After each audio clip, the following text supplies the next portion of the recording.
Alright guys, we're back, and if you watched the last video we discussed on how poor posture can shift our spine out of alignment and essentially be the root cause of our headaches and migraines. And I want to go over with you a common flaw or a kind of misdiagnosis that physicians and care providers miss all the time, and it's critical for them to diagnose and address this specific condition if you're going to get long-lasting relief of headaches. So again, when you evaluate the spine,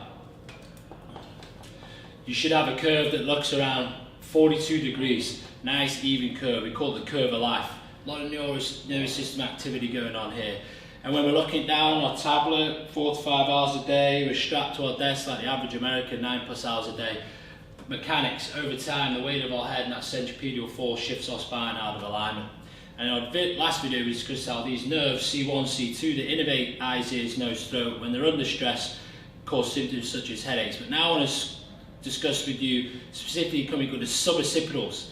The suboccipitals are a group of muscles that specifically anchor your skull into your top 2 vertebrae, and they're there to control stability and to move not only the skull but these top 2 bones. And essentially what happens is, when you lose that good posture, the tissue in that anchors your skull into those top 2 bones should look like this with that good posture.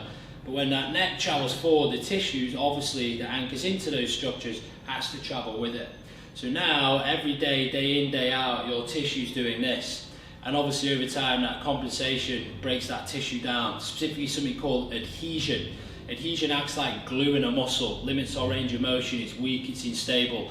And over time, that tissue causes healthcare problems or health issues, specifically headaches. So if you're suffering with headaches, migraines, you have a family member, friend that is, I encourage them, if they're under treatment, to make sure their care provider is evaluating those suboccipitals for good healthy range of motion, good supple tissue tone.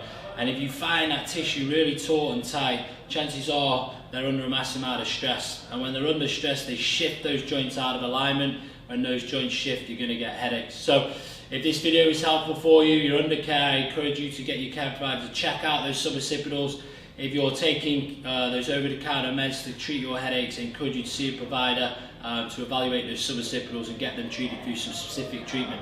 We'll see you on the next one.